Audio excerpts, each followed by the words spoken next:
Ya. Entonces, decíamos, cuando llega a su fin, ¿no? El imperio carolingio, eh, la dinastía carolingia empieza pues a, a perder su poder, ¿no? Entonces, ¿qué cosa es una dinastía? Vamos a aclarar, ¿no? Una dinastía vendría a ser lo que es una familia real, ¿no? Una descendencia, ¿no? Por ejemplo, tú tienes un apellido, ¿verdad? Cualquiera que sea tu apellido, ¿no? Por ejemplo, el mío es Castillo, ¿no? Imaginémonos que mi papá es un rey y mi mamá es una reina, yo vendría a ser el príncipe. Entonces, mi familia vendría a ser ¿qué cosa? Una familia real, ¿de acuerdo? Entonces, a esta familia real, si deja una descendencia, ¿verdad? Si yo tengo mi hijo y mi hijo también es rey, y luego cuando se muere mi hijo, viene mi nieto y también va a ser rey, ya. Toda a mi familia, a mi línea, ¿no? Familiar, eso se va a llamar dinastía, ¿de acuerdo? Una familia real.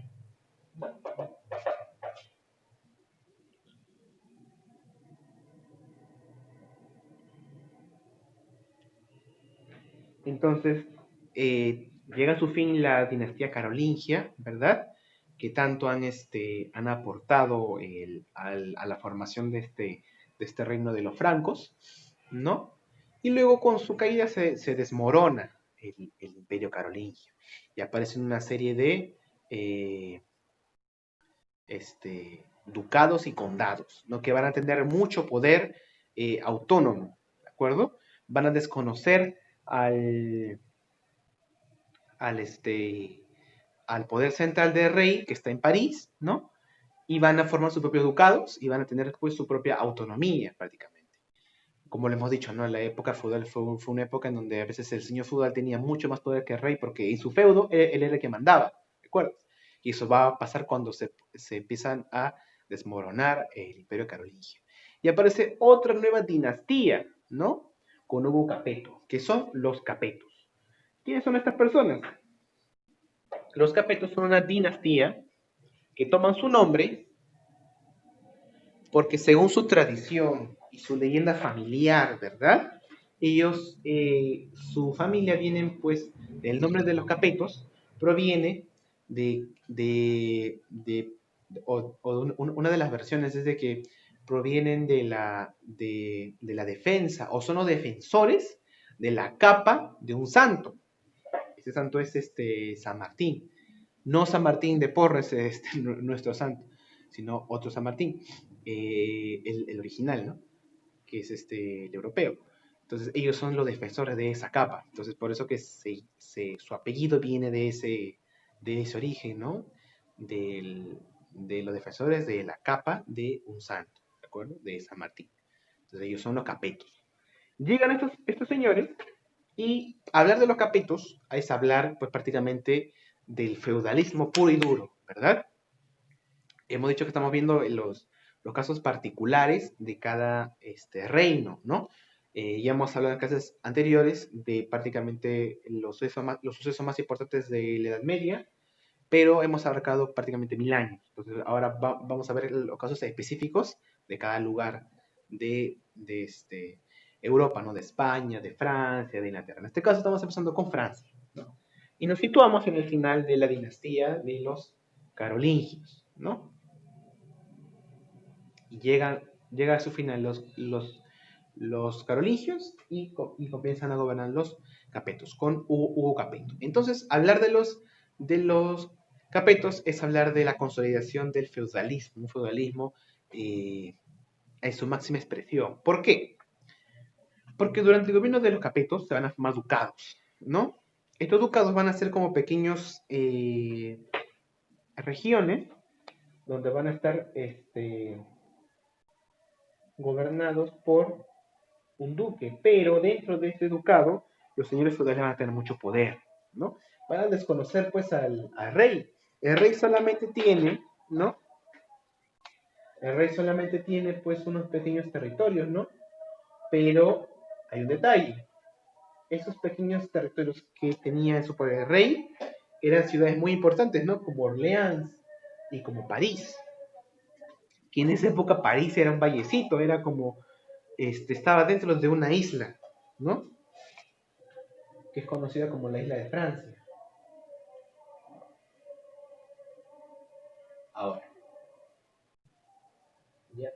París estaba en una muralla, ¿no? Era una pequeña ciudad chiquita, pequeñísima, del tamaño de Rímac, o del centro histórico, ya. Eso era París en esa época. Más pequeño aún, ¿no? Del tamaño, digamos, de la Punta Callao, de una ciudad pequeñísima, ¿no? Así. Eso era París, ¿no? Un vallecito con unas casas y una catedral, ¿no? La catedral de Notre Dame, que es la más importante del París medieval, ¿no? Que hasta ahora sigue en pie, ¿no? Que se incendió el año pasado, que ahora, hasta ahora sigue en pie. Bueno, entonces, ¿qué pasa? Como el feudalismo es tan poderoso en estas regiones, se forman los ducados, ¿no? El más importante de todos era el de Normandía. ¿Y qué pasaba en esos ducados? El poder de los feudales era tan grande que era superior al del mismo rey, ¿de acuerdo? Entonces, como estos ducados van a ser muy independientes, van a sufrir muchas guerras internas y guerras externas, ¿no? Una de las batallas más, o de las invasiones más importantes que van a tener estos ducados y el reino, pues, ¿no? De los francos, va a ser, pues, la invasión de los vikingos, ¿no? De los hombres nórdicos. Van a venir en muchas oleadas desde el norte y van a sitiar París, ¿no? Los vikingos, ¿no? Estos pueblos que venían, ¿no? De Escandinavia, del norte de Europa, ¿no? Que vienen en grandes barcos a navegar y a saquear, ¿no? Eran prácticamente saqueadores, ¿no? Eran como antiguos piratas, ¿no? Venían a las ciudades, las saqueaban, tomaban todo lo que veían, robaban la comida, la ropa, lo que tuvieran, se llevaban a su barco y se iban, ¿no? Entonces, durante este periodo de los capetos van a sufrir muchas oleadas de invasiones de los vikingos, ¿verdad? De pueblos nórdicos. Van a sitiar París y la van a, pues, incendiar por completo, ¿no? París se ha construido y se ha reconstruido, pues, muchas veces en historia, ¿no? Es un milagro que quede en pie, pues, la catedral de Notre Dame, ¿no? Que está desde esa época, ¿no? Desde la época medieval. ¿Dónde estábamos? Ya. Entonces, ¿qué va a pasar? Van a dejar la región francesa va a estar determinada por los ducados, ¿verdad? Y estos ducados van a tener mucho poder encima, superior incluso al rey, ¿no? Esto va a tener muchas consecuencias, como las invasiones de los vikingos, ¿de acuerdo? Ahora, los descendientes de los capetos, ¿verdad? Van a seguir con su gobierno y van a tener, pues, un futuro, eh, digamos, no muy prometedor. En el caso de las dinastías, cuando un rey se queda mucho tiempo, no siempre quiere decir que fue un rey exitoso, ¿no? Esto a veces pasa por las alianzas, ¿verdad? O por la defensa política, ¿no? Por ejemplo, si no quieren que te invadan tu ducado, yo me alío con una reina de un ducado vecino y ya formamos un ducado más grande, ¿no? Y mediante las alianzas se puede hacer alguien más fuerte, ¿no? Entonces, este periodo también llega, pues, a una época en donde surgen las primeras cruzadas, ¿no? En esta dinastía es donde surge la primera cruzada, ¿no? Donde se invoca a todos los cristianos, ¿verdad?, a defender la Tierra Santa, ¿no?, de la invasión musulmana, ¿no? Estamos hablando aproximadamente del año 1000, ¿no? Del año 1000 después de Cristo. Entonces, en Europa va a recorrer un sentimiento de que se viene el apocalipsis, ¿no? De un neocristianismo, y el cristianismo se va a reforzar y se va a renovar. Mucha gente suponía de que como ya se acercaba el año 1000, después del nacimiento de Cristo, ya se venía el apocalipsis. Entonces la gente se volvió un poco más, volvió el fanatismo religioso. Como lo hemos dicho en otras clases, ¿no? En historia del Perú lo comentamos, ¿no? El mundo europeo, ¿no? En general, asiático, el mundo en general era muy fanático, muy fundamentalista, ¿verdad? Hoy vemos a los musulmanes, hay un sector de los musulmanes que son los chiitas, ¿no? Que son actuales, que son fundamentalistas, ¿no? Que ellos cometen los actos terroristas en Europa, ¿no? Que se van a discotecas y dejan bombas, ¿verdad? O se matan, ¿verdad? Se sacrifican por su Dios Alá. Ellos son fundamentalistas, son radicales, ¿no? Ya tienen su mente cegada por su religión, no son fanáticos, ¿no? Entonces, aún quedan, ¿no? Los fanáticos religiosos. No, no solamente los musulmanes, ¿no? Sino muchas religiones, lamentablemente, convierten su religión en una ideología que los cega y los convierten en fanáticos que son capaces de matar por su religión. Esos son los fanáticos religiosos. En Europa, la mayoría de la población era así, era fanática.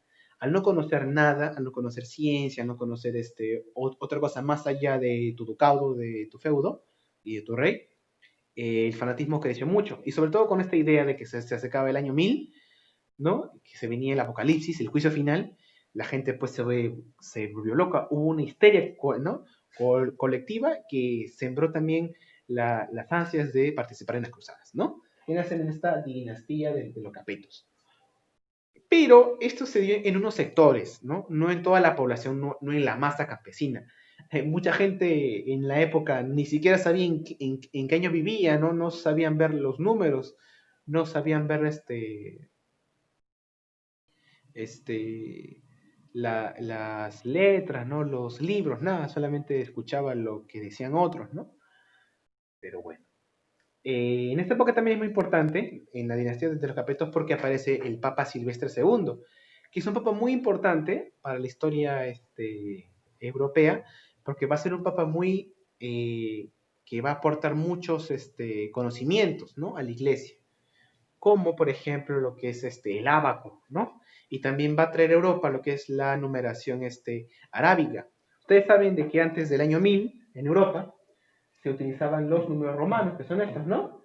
El 1, el 2, el 3, el 4, ¿verdad? Entonces, ustedes se imaginarán, ¿no? Ustedes llevan su curso de matemática, ¿verdad? Ustedes se imaginarán que era muy difícil, ¿no? Es muy difícil hacer operaciones matemáticas con estos números, ¿verdad? Eh, por eso que el Papa Silvestre II quiso traer esta numeración arábica, la cual está pues en la cual se basa la numeración actual, ¿no? Que es hacer un símbolo, ¿no? Por cada número y ya no contar así como los romanos. Bueno, finalmente la dinastía de los Capetos llega a su fin con Felipe, ¿no? Con Felipe II, ¿no? Y su descendencia. ¿Qué pasa? Felipe llega a condenar a una orden, ¿no? La orden de los, del Temple, que estaba ahí, pues, liderado por una persona, un personaje llamado, apellidado de Moray, ¿no? Entonces, como el rey, Felipe vio de que esta orden empezaba a ganar mucho poder y le estorbaba, ¿no? Para la política, ¿no? Políticamente fue como un estorbo, como una oposición, simplemente desintegró la orden, ¿no? Y mandó a matar a este personaje de Moray, ¿no? Que era como una especie de una persona que era del clero, una persona religiosa. Pero ¿qué pasó? Cuenta la tradición, ¿no? Cuenta la historia de que cuando lo mandó a quemar vivo, ¿no? El rey Felipe, que era de la dinastía de los Capetos, mientras se quemaba vivo, ¿no? Soy un poco fuerte esto. Cuando se quemaba vivo, de Moray, maldijo a rey Felipe por quemarlo, por querer abarcar más poder de que él tenía. Le dijo, te maldigo a ti y a toda tu descendencia, tú vas a ser el último tú vas a ser uno de los últimos o el último de tu linaje y tu dinastía va a caer. Y se murió. Y lo curioso es que se cumplió su maldición, que después de Felipe ya no vinieron pues no se renovó la dinastía de los Capetos, porque cayó una maldición sobre ellos, y a los pocos años murió el mismo rey que lo mandó a matar. de una extraña enfermedad y lamentablemente no dejó descendencia, porque ustedes saben de que en esa época para los reyes y para los condes, ¿no? Para los duques, sobre todo para los reyes, ¿no? Para la monarquía, no tener una descendencia masculina era la muerte, ¿no? Era quedarse en la historia. Por eso es que solamente las reinas y las mujeres estaban vistas solamente para generar descendencia, ¿no? Ese era el pensamiento de la época. Y así se termina pues en tragedia, ¿no? Lo que es la descendencia, la dinastía de los Capetos, ¿no? Que en resumen significó una consolidación de los ducados, ¿no? Posteriormente, el ducado de Normandía va a buscar invadir el territorio de Bretaña, ¿no? De la isla de Bretaña, que es actualmente Gran Bretaña, ¿no? Reino Unido, ¿no? Hablamos de Inglaterra y se va a generar la Guerra de los 100 Años, ¿no? Donde aparece Juana de Arco, ¿verdad? Pero eso lo vamos a ver en las próximas clases. Bueno, jóvenes, si tienen alguna duda, alguna consulta, me la hacen llegar ahora mismo antes de terminar la clase para terminar. Si quieren participar, háganlo ahora. ¿Alguna consulta sobre esta clase? La- Sí, dime cuál es tu consulta.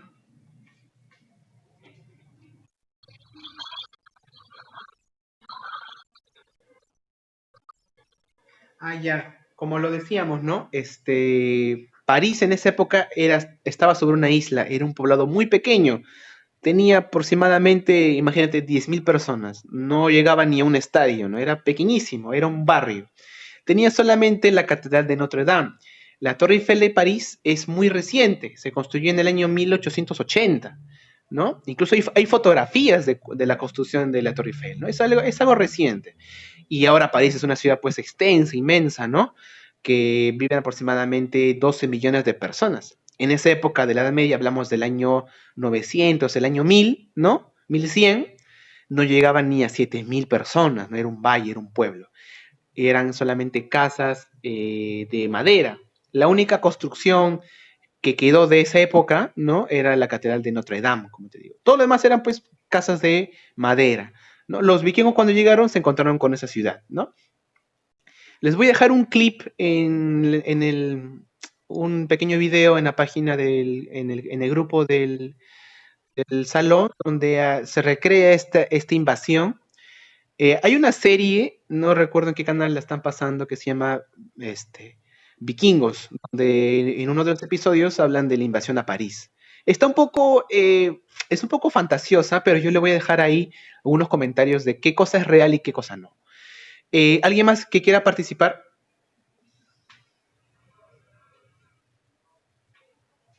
A ver, la que participó, su nombre, ¿cuál fue? ¿Cuál es?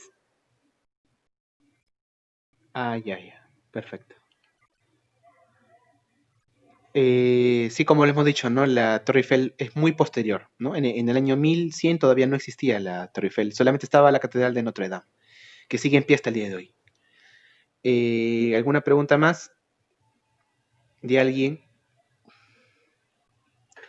Como saben, la tarea lo voy a dejar y lo voy a publicar las páginas del libro en la plataforma y luego en el grupo.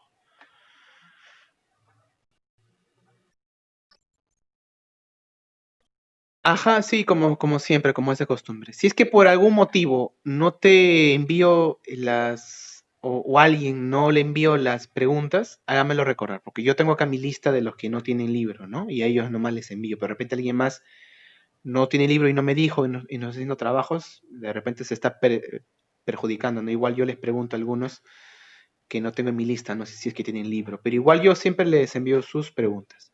Bueno, jóvenes, eso fue todo por el día de hoy. Nos vemos la próxima semana. Cuídense bastante, chicos.